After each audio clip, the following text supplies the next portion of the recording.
చీకటిలో నుండి వెలుగులోనికి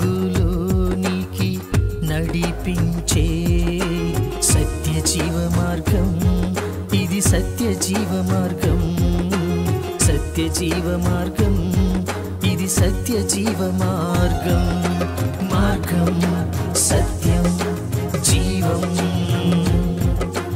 మార్గం సత్యం జీవం.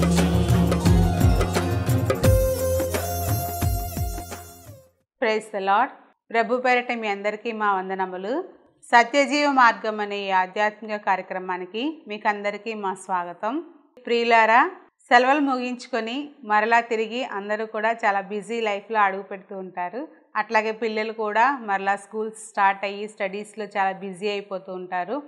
పిల్లలు ఎంత చదువుకున్నా కూడా ప్రతి కుటుంబంలో కూడా కుటుంబ ప్రార్థనలో పిల్లలు ఉండాలండి. పిల్లలు బాగా కష్టపడ్డారు, చదువుకున్నారని చెప్పి పడుకొనిద్దాంలే అని తల్లిదండ్రులు ఆలోచించొద్దు. ప్రతి ఒక్కరూ కుటుంబ ప్రార్థనలో తన పిల్లలతో కూడా కూర్చొని కుటుంబ ప్రార్థనలో ప్రార్థన చేయించాలని మా మనవి. ఎందుకంటే పిల్లలు చిన్నప్పటి నుంచే ప్రార్థనా జీవితంని అలవాటు చేసుకోవాలి, ప్రార్థనా జీవితంలో ఎదగాలి. మొక్కలుగా ఉన్నప్పుడే వారికి మనం ఎట్రీతిగా ఎదగాలో నేర్పించేవారుగా ప్రతి తల్లిదండ్రులు ఉండాలి. కాబట్టి ఇంకొకసారి మేము మనవి చేసేది ఏమిటంటే, పిల్లలు ఖచ్చితంగా కుటుంబ ప్రార్థనలో కూర్చొని ప్రతి ఒక్కరూ ప్రార్థించుకోవాలని మా మనవి. నేటి కార్యక్రమంలో ముందుకు వెళ్ళబోయే ముందు చిన్న ప్రార్థన చేసుకుందాం. సర్వశక్తిమంతుడా, సర్వాధికారి, మీకు వందనాలు ప్రభా, మీకు స్తోత్రాలు నాయన. నేటి వాక్య భాగంలో దేవా, మీరు నిర్గమాకాండం 18వ అధ్యాయంలో ప్రభువా మాతో తేటగా సూటిగా మాట్లాడబోతుండగా నాయన, మీ సేవకుని మీ సిలుచాటును మరుగుపరచుకునండి అయ్యా. మీ పరిశుద్ధాత్మతో మీ జ్ఞానముతో నింపండి అయ్యా. మీ వాక్యంలో ఎన్నో మర్మయుక్తమైన విషయాలను దాచి ఉంచారు. మా అనుదిన జీవితంలో ఎంతో ఉపయోగపడే వాక్యాలను మీరు నాయన విషయాలను పొందుపరిచి ఉంచారు దేవా. వాటిని గ్రహించే హృదయం ప్రతి బిడ్డకు దయచేయండి అయ్యా. ఏ ఒక్కరూ అజ్ఞానంతో జీవితాలు పాడు చేసుకోకుండా ప్రభువా నీ జ్ఞానంతో వాక్యంలో జీవితాలు కట్టుకోవడానికి కృప చూపించండి అయ్యా. మీ కృపలో ప్రతి బిడ్డ జీవితం బండ మీద కట్టిన జీవితాల వల్లే ఉండినట్లు సహాయం చేయండి. ఈ వాక్య భాగాలు అనేక మందికి నాయన ఆత్మీయ జీవితంలో మెట్టుమెట్టుకు ఎదిగే భాగ్యం దయచేయండి. ఇంకా నాయన ఈ లోకంలో కూడా ప్రభువా ఎట్టి రీతిగా విశ్వాసము కలిగి ఒక క్రైస్తవ విశ్వాస జీవితం ఎట్టి రకంగా జీవించాలో కృప చూపించండి అయ్యా, నేర్పించండి దేవా. మీరే ప్రతి బిడ్డకు సహాయం చేయమని ఈ కొద్ది ప్రార్థన యేసుక్రీస్తు వారి ఉన్నతమైన నామంలో అడిగి వేడుకొనుచున్నాము తండ్రి, ఆమేన్. ప్రభువును ప్రియరక్షకుడైన యేసుక్రీస్తు నామములో మీ అందరికీ నా హృదయపూర్వక వందనాలు. నేటి వాక్య భాగంలో మనం ధ్యానం చేసుకోబోయే అధ్యాయం నిర్గమాకాండం 18వ అధ్యాయం. నేటి వాక్య భాగంలో 18వ అధ్యాయంలో మనం చూసినట్లయితే మొత్తం 27 వచనాలు ఉన్నాయి. ఈ 27 వచనాలని నేటి వాక్య భాగంలో ధ్యానం చేయడానికి ప్రయత్నం చేద్దాం.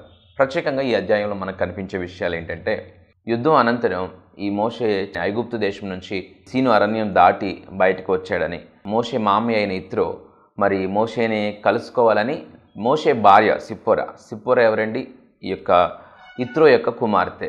ఇత్రో యొక్క కుమార్తె సిప్పోరా అనగా మోషే భార్య, అలాగే ఇత్రో, అలాగే సిప్పోరాకి 2 కొడుకులు. మరి ఆ 2 కొడుకులు వీరందరూ కలిసి మోషేని కలుసుకోవటానికి మోషేని కలవటానికి బయలువెళ్ళారు. వెళ్ళి ఆ మోషేని కలుసుకోవడం, అలాగే అక్కడ వారిరువురు కలిసి దేవుణ్ణి స్తుతించడం, ఆ తరువాత కొన్ని విషయాల్ని మోషేతో మరి ఇత్రో చర్చించడం, అక్కడి నుంచి ఇత్రో బయలుదేరి తన స్వదేశానికి వెళ్ళటం. ఇది ఈ 18వ అధ్యాయం అంతం మనం చూసే పాఠ్యభాగం. సో ఈ యొక్క వాక్య భాగం నుంచి మనం ఏం నేర్చుకోవాలి, ఎలాంటి ఆత్మీయ పాఠాలు నేర్చుకోవాలో మనం లోతుగా వెళదాం. ప్రియులారా, ఈ యొక్క అధ్యాయంలో ఇత్రో కలవటం దగ్గర స్టార్ట్ అయ్యి ఇత్రో తన స్వదేశానికి వెళ్ళడంతో ముగుస్తుంది.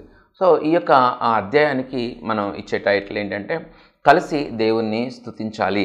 ఏంటి ఇక్కడ కలిసి దేవుణ్ణి స్తుతించాలి అంటే, ఇత్రో అలాగే ఈ మోషే, సిప్పోరా, ఈ మోషే వారు కలిసినప్పుడు వారు కలిసి దేవుణ్ణి స్తుతించినట్లుగా మనం ఈ అధ్యాయంలో చూస్తాం.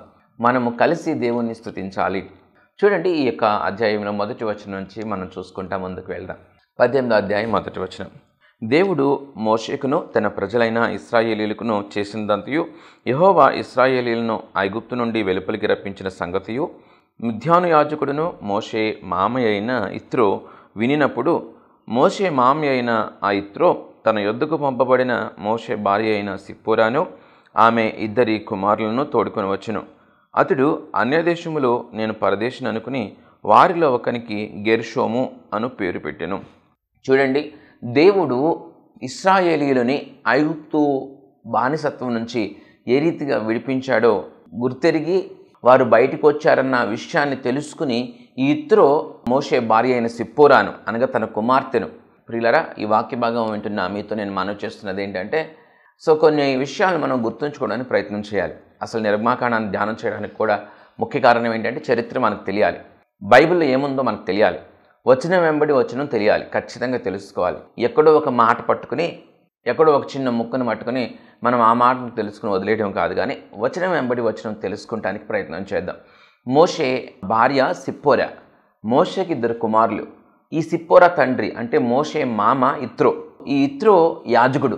ఈ ఇత్రో అలాగే సిప్పోరా 2 కుమారులు కలిసి మోషేని కలవటానికి వచ్చారు. ఎందుకు కలవటానికి వచ్చారంటే వీరు ఐగుప్తు నుంచి బయటకు వచ్చారు అన్న సంగతి తెలుసుకొని దాన్ని బట్టి ఒకసారి కలిసొద్దాం, అల్లుడు కదా, మరి సిప్పోరాకైతే భర్త కదా, దేవుని చెప్పిన మాట పట్టుకొని దేవుని పని చేయడానికి తన కుటుంబానికి దూరంగా ఉంటూ భార్య దగ్గరుంటే యోగక్షేమాలు పట్టించుకుంటుంది, బిడ్డలు దగ్గరున్నా కూడా మరి అంతా హ్యాపీగా ఉంటుంది. కానీ ఇక్కడ గుర్తించినట్లయితే ప్రియులారా, మోషే భార్య తన దగ్గర లేనట్లుగా మనం చూస్తూ ఉన్నాం. మరి ఇత్రో దగ్గర సిప్పోరా ఉన్నట్లుగా తన తండ్రి దగ్గర ఉన్నట్లుగా చూస్తూ ఉన్నాం. ఎంతకాలం ఎందుకు అంత సమర్పణ, మరి మోషేలో అంత సమర్పణ గుణం, అంత త్యాగపూరితమైన గుణం ఉంది కాబట్టే దేవుడు మోషేని ఎన్నుకుని ఉంటాడు. అంత విధేయత ఉంది కాబట్టే దేవుడు మోషేని ఎన్నుకుని ఉంటాడు. అలాంటి సమర్పణతో మోషే పనిచేసినట్లుగా మనం చూస్తూ ఉన్నాం. ప్రియులారా, దేవుని పని చేసేటప్పుడు కూడా మనకి చాలా చక్కటి సమర్పణ, త్యాగపూరితమైన గుణం, విధేయత మనకు ఉండాల్సిన అవసరం ఉంది. చాలా సార్లు మనం సౌకర్యాలను చూసుకుంటాం, చాలాసార్లు మనకి ఏ నొప్పి కలగకూడదు, ఏ నష్టం కలగకూడదు అని అన్ని రకాలుగా జాగ్రత్తలు తీసుకుని అలా ఉంటేనే ముందుకు వెళ్తాం. అలా లేని పక్షంలో ఒకవేళ ఏదైనా నష్టం కలుగుద్ది, ఏదైనా ఇబ్బంది కలుగుద్ది అనుకునే పక్షంలో చాలామంది వెనకడిగేస్తూ ఉంటారు. దేవుని పని చేయడానికి మనకి సంపూర్ణమైన విధేయత కనపరిచి ముందుకు కొనసాగాల్సిన అవసరం ఉంది. ప్రియులారా, అలాంటి వారిని దేవుడు ఎన్నుకుంటాడు, అలాంటి వారిని దేవుడు హెచ్చిస్తాడు. ప్రియులారా, వారి కుటుంబాలకు కూడా దేవుడు ఖచ్చితంగా కాపుదలనిస్తాడు. మోషే ఎంత త్యాగపూరితంగా తను ప్రవర్తిస్తున్నాడో, తను దేవుని పని చేశాడో మనకు అర్థమవుతూ ఉంది. ఓకే, సిప్పోరా ఈ యొక్క ఇత్రో 2 కుమారులు వచ్చినప్పుడు ఆ కుమారునికి ఒక పేరు పెట్టాడు, నేను పరదేశినై ఉన్నాను అని గెర్షోము అని పేరు పెట్టినట్టున్నాడు. దీన్ని బట్టి మనకి ఓకే, మోషే కుమారుడి పేరు గెర్షోము అని గుర్తుంచుకోవాలి. మనం చరిత్రలో జరిగిన సంఘటనను గుర్తుంచుకుని ఇది చరిత్ర అని మనకు గుర్తుండాలి. చదువుకోని వాళ్ళైనా ఖచ్చితంగా గుర్తుంచుకోవాల్సిన అవసరం ఉంది. తర్వాత 4వ వచనం నుంచి చదువుదాం. నా తండ్రి దేవుడు నాకు సహాయమై ఫరో కత్తివాత నుండి నన్ను తప్పించును అనుకుని 2వ వానికి ఎలియేజర్ అని పేరు పెట్టెను. చూడండి, 2వ కుమారునికి ఎలియేజర్, మొదటి కుమారునికి గెర్షోమ్ అని, 2వ వానికి ఎలియేజర్ అని పేరు పెట్టాడు. ఎందుకంటే నా దేవుడు నన్ను ఫరో కత్తివాత నుంచి నన్ను తప్పించాడు అని దేవుణ్ణి స్తుతించడానికి. ఆయా పరిస్థితులను మనం ఆలోచన చేస్తే ఇప్పుడు మోషే జీవితంలోనే కాదు, చాలామంది జీవితాల్లో మనం చూస్తే వాళ్ళు ఆ సందర్భాన్ని బట్టి వారి బిడ్డలకు పేర్లు పెడుతున్నట్లుగా మనం చూస్తాం. ఇది చాలా ఆలోచించాల్సిన విషయం. ఎందుకంటే వారు మర్చిపోకుండా ఉండటానికి ఇది సందర్భం. ఎందుకని ఎలియేజరు గెర్షోమ్ అంటే అప్పుడు గ్రీక్, అరబిక్ ఉండే. గ్రీక్ మనమంటే నేను పరదేశిని కాబట్టి పరదేశి అని పేరు మనం అలా పెడతాం. అప్పుడు ఎందుకు అంటే ఈ గెర్షోము అని ఎందుకు వచ్చింది, ఈ ఎలియేజర్ అని వచ్చిందంటే అప్పుడు గ్రీక్ భాషల్లో, అరబిక్ భాషల్లో ఆ పదాలు ఉండేవి కాబట్టి ఆ పదాలను బట్టి వారు పేర్లు పెట్టినట్లుగా మనం చూస్తూ ఉన్నాం. 5వ వచనం, మోషే మామ్య అయిన ఇత్రో అతని కుమారులనిద్దరిని అతని భార్యను తోడుకొని అరణ్యంలో దేవుని పర్వతము దగ్గర దిగిన మోషే యొద్దకు వచ్చును. ఇత్రో అను నీ మామ్య అయిన నేనును నీ భార్యయు ఆమెతో కూడా ఆమె 2 కుమారులను నీ యొద్దకు వచ్చి ఉన్నామని మోషేకి వర్తమానం పంపగా మోషే తన మామను ఎదుర్కొని పోయి వందనం చేసి అతన్ని ముద్దు పెట్టుకొనెను. వారు ఒకరి క్షేమం ఒకరు తెలుసుకుని గుడారంలోనికి వచ్చిరి. ప్రియులారా, ఇక్కడ మోషే తన మామ అలాగే తన భార్య తన 2 కుమారులు వచ్చి ఉన్నారని వర్తమానం విని ఎవరిని ఎదుర్కొని పోయాడు, ఎవరిని ముద్దు పెట్టుకున్నాడంటే విచిత్రంగా తన మామని ముద్దు పెట్టుకున్నట్లుగా, తను వందనం చేసినట్లుగా, యోగక్షేమాలు మాట్లాడినట్లుగా మనం చూస్తూ ఉన్నాం. గమనించండి, ఇక్కడ తన మోషే యొక్క జ్ఞానం మనకు కనిపిస్తూ ఉంటుంది. మోషే దైవిక జ్ఞానం చేత ఒక బ్రాడ్ మైండ్ చేత తను నింపబడినట్లుగా మనం చూస్తూ ఉన్నాం. మోషే ఎవరిని కలుసుకుంటాడు? జనరల్గా మనం చూసినట్లయితే ఈ లోకంలో వారి భార్యలను కలుసుకుంటారు, లేకపోతే వారి బిడ్డలను కలుసుకుంటారు. మనము ప్రతి విషయంలో కూడా దైవిక జ్ఞానం చేత నింపబడే వారంగా ఉండాలి. దేవుని జ్ఞానం లేని, వివేచన లేని వెర్రివారి వలె ఉండకూడదు. ఏదో మనసుకు తోచింది చేసినట్టు చేస్తూ ఉంటారు, ఎర్రివాళ్ళలాగా ప్రవర్తిస్తూ ఉంటారు. ప్రియులారా, మోషే ఎంత పెద్దరికంగా ప్రవర్తిస్తున్నాడో ఆలోచన చేయండి. ఎంత జాగ్రత్తగా, ఎంత గౌరవప్రదంగా ప్రవర్తిస్తున్నాడో ఆలోచన చేయండి. తను ఎంత మర్యాదపూర్వకంగా వెళ్ళి తన మామని కలిశారో, తన మామకు వందనం చేశారో చూడండి. ప్రియులారా, ఇంట్లో ఉన్న పెద్దవారిని గౌరవించేవారుగా ఉండాలి, వారికి విలువనిచ్చేవారుగా ఉండాలి, ఖచ్చితంగా వారికి ప్రాధాన్యతను, వారికి ఒక గౌరవప్రదమైన స్థానాన్ని ఇచ్చేవారుగా ఉండాలి. ఇక్కడ ఈ మోషే ఇత్రోని కలుసుకుని ఎదుర్కొని పోయి వందనం చేసి తనని ముద్దు పెట్టుకున్నట్లుగా మనం చూస్తూ ఉన్నాం. ఖచ్చితంగా అలాంటి జ్ఞానం చేతే నింపబడాలి కానీ నా జీవితం, నా ఇష్టం, నా భార్య, నా భర్త, నా బిడ్డలు అనే ఒక మూర్ఖపు స్థితిలోకి ఎవరు వెళ్ళకూడదు. కానీ ఆ కుటుంబంలో ఉన్న పెద్దలకి, ఆ కుటుంబంలో ఉన్న వృద్ధులకి ఎక్కువ గౌరవం ఇచ్చేవారుగా, వారి మాటకు విలువిచ్చేవారుగా ఉండాల్సిన అవసరం ఉంది. సో మోషే మామి అయిన ఇత్రోని కలుసుకొని తనకి వందనం చేసి ప్రియులారా యోగక్షేమాలు కనుక్కున్నట్లుగా మనం చూస్తూ ఉన్నాం. 8వ వచనం, తర్వాత మోషే యెహోవా ఇశ్రాయేలీల కొరకు ఫరోకును ఐగుప్తీయులకును చేసినదంతయు త్రోవలో తమకు వచ్చిన కష్టం యావత్తును యెహోవా తమను విడిపించిన సంగతియు తన మామతో వివరించి చెప్పెను. యెహోవా ఐగుప్తీయుల చేతిలో నుండి విడిపించి ఇశ్రాయేలీలకు చేసిన మేలంతటిని గూర్చి ఇత్రో సంతోషించెను. చూడండి ఏ రీతిగా వారు మాట్లాడుకుంటున్నారో, ఎలాంటి విషయాలు మాట్లాడుకుంటున్నారో, దేవుడు ఎలాగూ వారిని విడిపించాడో, దేవుడు ఎలాగూ వారిని ఇచ్చేశాడు. మోషే కానీ, మోషే మామి అయిన ఇద్దరు కానీ ఎలాంటి విషయాలు మాట్లాడుకుంటున్నారో ఆలోచన చేయండి ప్రియులారా. సో దేవుడు ఏ రీతిగా వారికి సహాయం చేశాడో, ఏ రీతిగా దేవుడు విడిపించాడో, ఈ రీతిగా ఆ విషయాలన్నింటినీ ఏ రీతిగా కాపాడాడో, ఏ రీతిగా వారిని పోషించాడో, ఏ రీతిగా వారి దప్పిక తీర్చారు, ఇలా అనేక విషయాలు వారి జీవితంలో ఉన్నాయి కదా.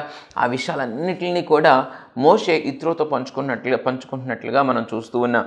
ప్రియులారా, ఎవరైనా సరే ఇద్దరు దేవునికి సంబంధించిన వ్యక్తులు, ఆ రక్షణ పొందిన వ్యక్తులు మరి వారు కలిసినట్లయితే ఈ రీతిగా దేవుణ్ణి స్తుతించడానికి చాలా అది ఉపయోగకరంగా ఉంటుంది. ఇత్రో ఒక యాజకుడు, మోషే దేవునికి సంబంధించినవాడు, ఇత్రో దేవునికి సంబంధించినవాడు. కాబట్టి సత్సంబంధం వారు కలిగి దేవుణ్ణి కలిసి స్తుతిస్తున్నట్లుగా మనం చూస్తూ ఉన్నాం. ప్రియులారా, ఖచ్చితంగా మన జీవితాల్లో కూడా భార్య, భర్త లేకపోతే 2 కుటుంబాలు కలిసినప్పుడు వారు కలిసి దేవుణ్ణి స్తుతించేటట్లుగా ఉంటే అది ఎంత క్షేమం, అది ఎంత మేలో ఆలోచన చేయండి. అందుకనే సంబంధాలు కలుపుకునేటప్పుడు కూడా చాలా జాగ్రత్త కలిగి కలుపుకోవాల్సిన అవసరం ఉంది. చాలామంది పొరపాటుగా వారు ఏమనుకుంటూ ఉంటారంటే, వివాహం చేసుకున్న తర్వాత చర్చికి రాక ఏం చేస్తుందండి, సో దేవుని మందిరానికి వస్తుంది కదా, చర్చికే వస్తుంది కదా అని అనుకుంటూ ఉంటారు. ఇంకా కొంతమంది అతి తెలివిగా అంటారంటే, సో దేవుని నమ్ముకున్న అమ్మాయిని చేసుకుంటే ఏముందండి, వాళ్ళు దేవుని నమ్ముకుని, మేము దేవుని నమ్ముకుని, దేవుని నమ్ముకోని అమ్మాయిని చేసుకుంటే వాళ్ళని రక్షించినట్టు అవుద్ది కదా, ఆత్మని ప్రభు కొరకు రక్షించినట్టు అవుద్ది కదా అనుకుంటూ ఉంటారు. ప్రియులారా, ఎట్టి పరిస్థితుల్లో కూడా అలా చేయవద్దని మీకు మనం చేస్తూ ఉన్నాను. మనం వివాహ సంబంధాలని మన బిడ్డలకి కుదుర్చుకునేటప్పుడు ఖచ్చితంగా రక్షింపబడిన వ్యక్తుల్ని అంత మాత్రమే కాక, సో ఖచ్చితంగా దేవుడంటే పూర్తి అవగాహన కలిగి, దేవుడంటే చక్కటి భయభక్తులు కలిగి ఉన్న బిడ్డల్ని మనం ఎంచుకోవాలి తప్ప మరి ఆషామాషిగా వారి యొక్క సౌందర్యాన్ని చూసో, లేకపోతే వారి ఆస్తిపాస్తులను చూసో, వారి బలగాన్ని చూసో మరి ముందుకు అడుగు వేస్తే అది చాలా చాలా తప్పిదంగా మీ జీవితాల్లో ఉంటుంది. చాలా పొరపాటు అడుగుగా అది మారిపోతూ ఉంటుంది.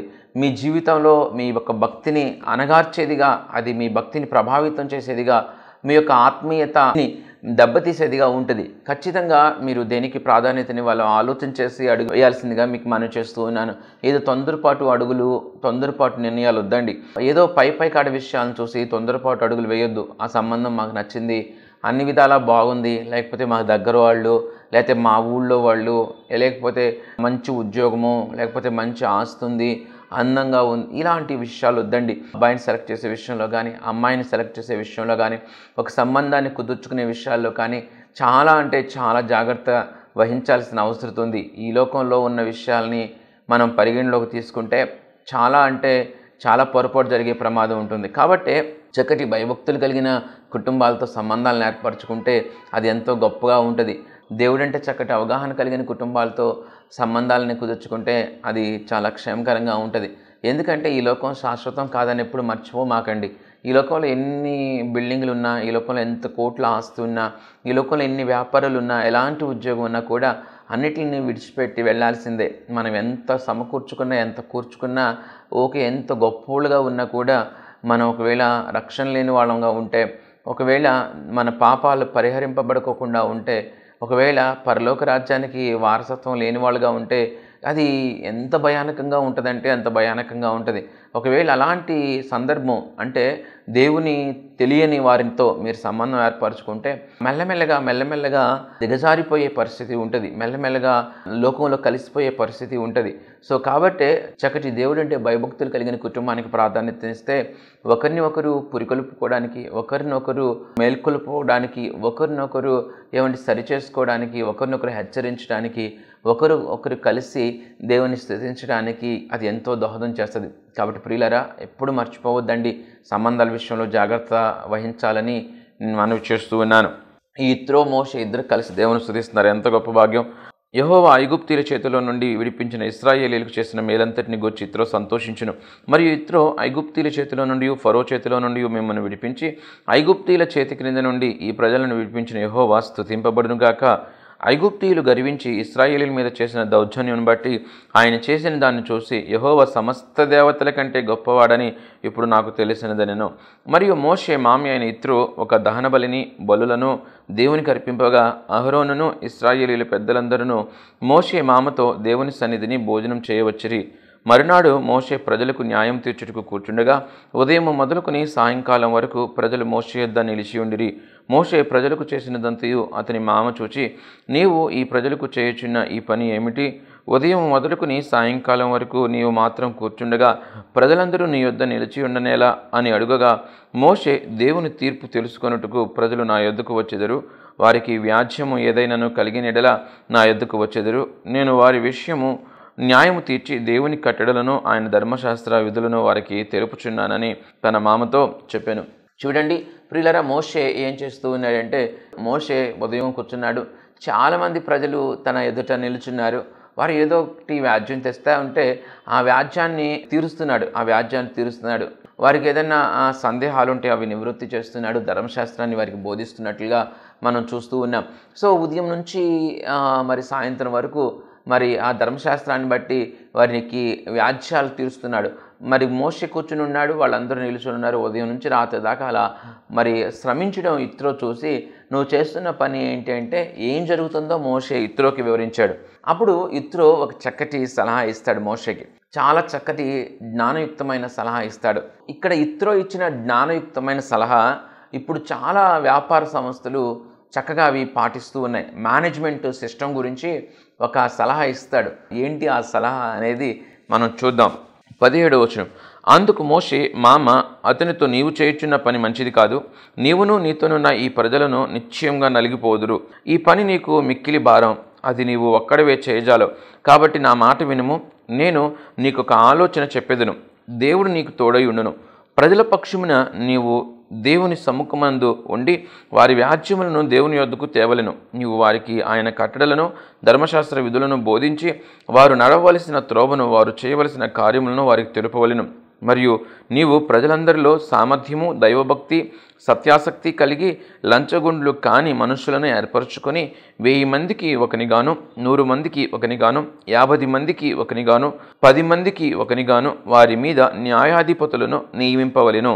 చూడండి, సత్యాశక్తి, యథార్థవంతులు, నీతిపరులు, లంచగొండితనం లేని వారిని, దైవభక్తి కలిగిన వారిని ఎన్నుకుని నీవు 1000 మంది మీద ఒకరిని, 100 మంది మీద ఒకరిని, 50 మంది మీద ఒకరిని, ఈ రీతిగా 10 మంది మీద ఒకరిగా నువ్వు న్యాయాధిపతులను నియమించి వారికి వ్యాజ్యం వచ్చినప్పుడు ఆ యొక్క న్యాయాధిపతులను వారు అప్రోచ్ అవ్వాలి. ఆ వారిని ఆ 10 మందిని మేనేజ్ చేయడానికి ఒక వ్యక్తి, అలాగే 5 గ్రూపులు, 10 మంది 10 మంది 10 మంది 10 మంది 10 మంది 5 గ్రూపులు కలిస్తే 50 మంది. ఈ 50 మంది మీద మరొక మేనేజరు అంటే మరొక న్యాయాధిపతి, అలాగే ఇలాంటివి 2 గ్రూపులు, 50 50 2 గ్రూపులు 100 అవుతాయి. ఈ 100 మీద ఒక న్యాయాధిపతి, ఈ 10 కలిస్తే 1000 మంది మీద, ఈ 1000 మంది మీద ఒక న్యాయాధిపతి.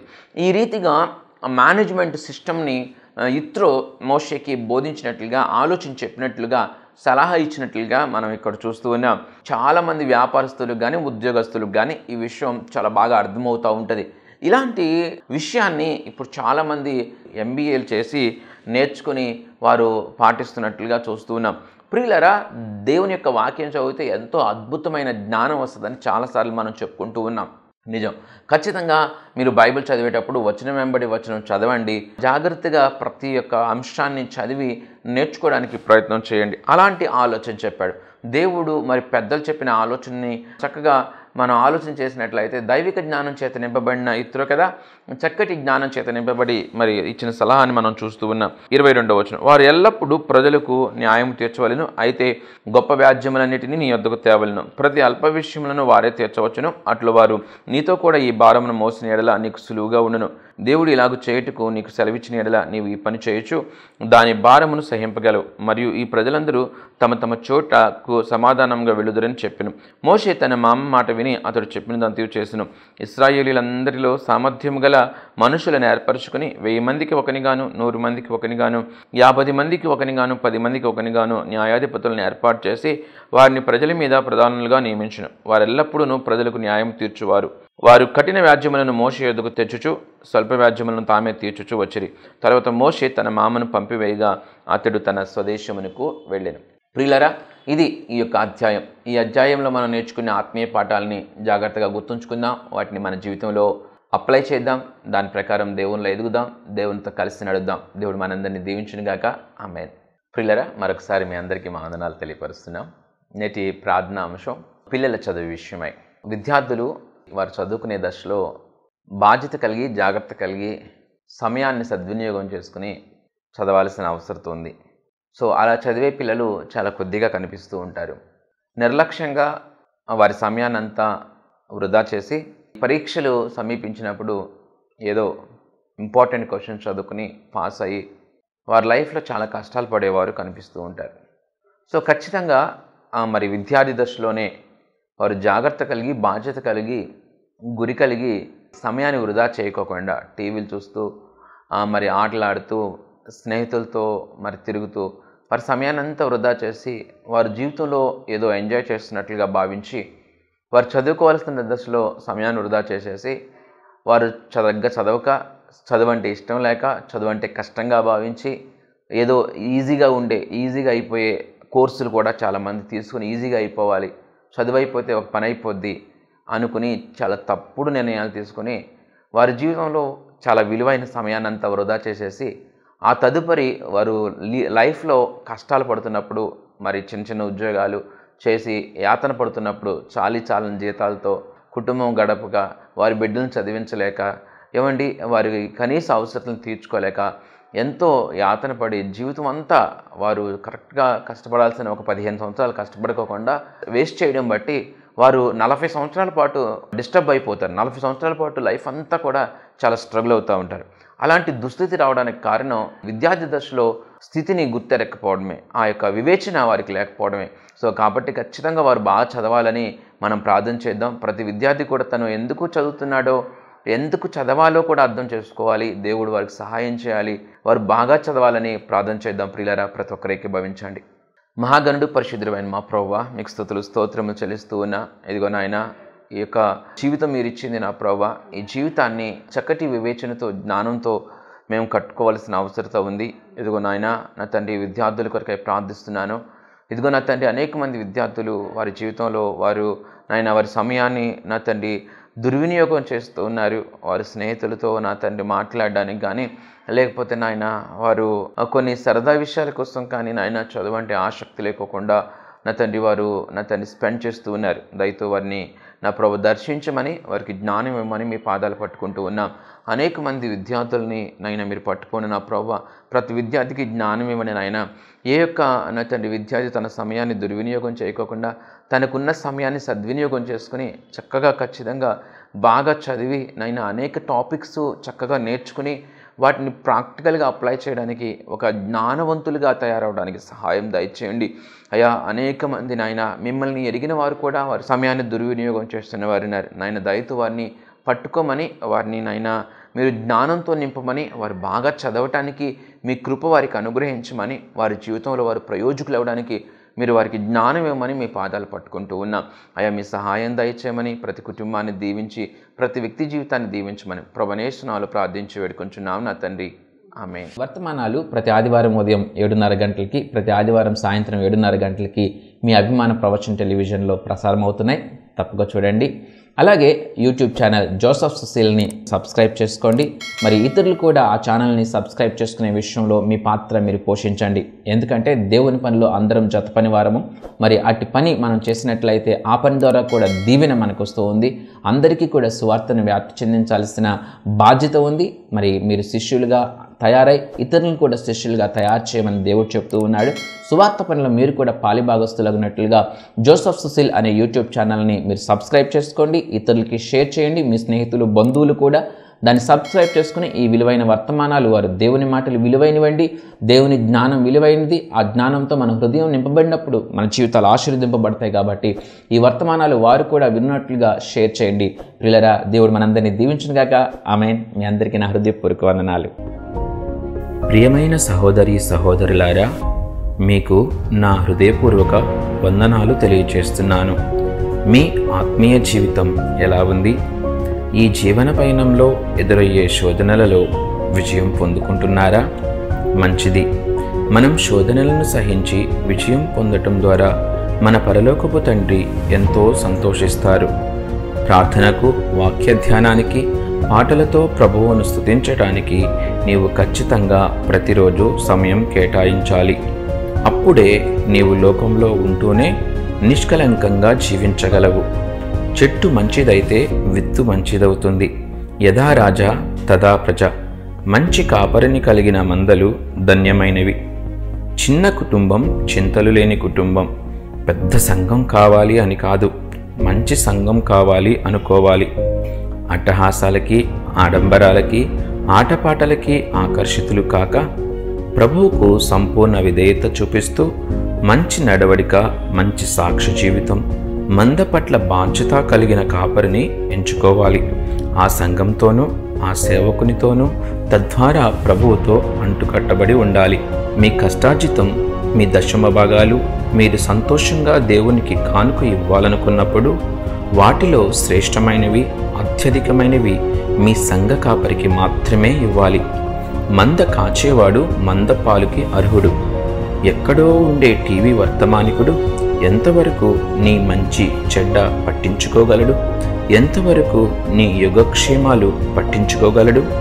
నీ కన్నీరు చూడగలిగేది, నిన్ను పట్టించుకోగలిగేది, నీవు ఆశీర్వదింపబడితే సంతోషించేది నీ సంఘ కాపరి మాత్రమే. నీ సంఘ కాపరిని సంతోషపరచు, ఘనపరచు. ఆయన కంటనీరు రాకుండా చూసుకోవాలనే కోరిక నీవు కలిగి ఉంటే ప్రభువు సమస్తం చూస్తూ ఉన్నాడు. ప్రభు సేవలో మీ జోసెఫ్ సుశీల్.